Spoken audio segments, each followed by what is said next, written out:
রাজধানীর মোহাম্মদপুরের জেনেভা ক্যাম্পের একটি ফার্মেসিতে মিলল ৩ বস্তা ভর্তি টাকা।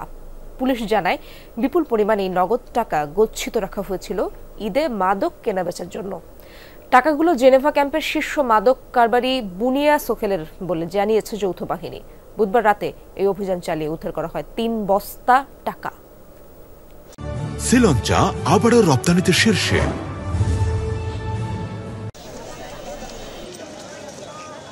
অনেকদিন ধরেই ছিনতাই, ডাকাতি, খুনসহ নানা অপরাধের স্বর্গরাজ্য হয়ে উঠেছে রাজধানীর মোহাম্মদপুর।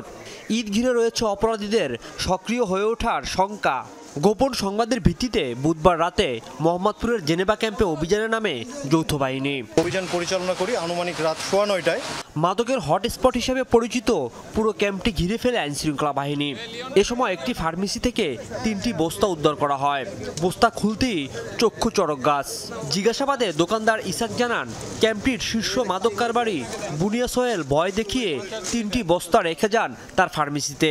20, 21, 22, 23, 24, 25, 26, 27। এরপর শুরু হয় টাকা গোনার পালা। 3টি বস্তায় মেলে প্রায় 2.5 কোটি টাকা। যৌথ বাহিনী বলছে, মূলত এবার ঈদে লম্বা ছুটিতে ব্যাংক বন্ধ থাকায় মাদক কারবারের জন্য নগদ টাকা গচ্ছিত রাখা হয়।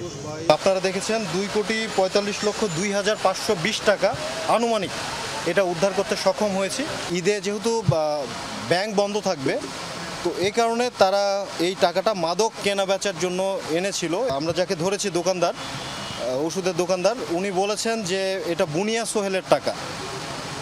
তো আমরা প্রাথমিকভাবে ধরে নিচ্ছি যে এটা বুনিয়া সোহেলের টাকা, সেই হিসেবে আমরা জব্দ তালিকা তৈরি করেছি।